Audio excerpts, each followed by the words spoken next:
খবরদার, প্রেম কিন্তু একটা করবেন না, 4-5টা করবেন। এখন বয়স কম, ইয়াং জেনারেশন, এগুলোর সাথে শুধু এনজয় করবেন আর বিয়ে করবেন বাহিরের অন্য কাউকে। কিন্তু যদি ফ্রেশ বউ চান তাহলে প্রেম করা বন্ধ করেন। আপনি যেমন এই 5টার সাথে এনজয় করে ছেড়ে দিছেন, আর এই 5টারে কেউ না কেউ বিয়ে করবে। আবার আপনি যাকে বিয়ে করবেন তাকেও কেউ না কেউ ছেড়ে দিছে।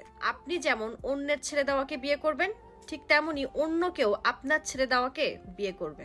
আমাদের সমাজে কিছু কিছু ছেলেদের অদ্ভুত আবদার। কিছু ছেলেরা 6-7টা মেয়ে পটিয়ে আবার চায় ঘরে সিঙ্গেল বউ আসুক। মজা করেন। আবার অবাক লাগে তখন যখন একজন চরিত্রহীন পুরুষ চায় তার স্ত্রী চরিত্রবান হোক। কিন্তু ভাইজান, আপনি মনে হয় ভুলে গেছেন, একজন চরিত্রবান স্ত্রী একজন চরিত্রবান স্বামী ডিজার্ভ করে। এই জন্য আল্লাহ বলেছেন, তুমি নিজে ফ্রেশ থাকো, অন্যের হবু বউকে ফ্রেশ রাখো, তাহলে তোমার হবু বউকে ফ্রেশ রাখার দায়িত্ব আমি নিজেই নিব। আমি বোন হিসাবে আমি আপনাদেরকে অনেক ভালোবাসি, সম্মান করি, এই জন্য আমি বোনের জায়গা থেকে আমার দায়িত্ব পালন করলাম।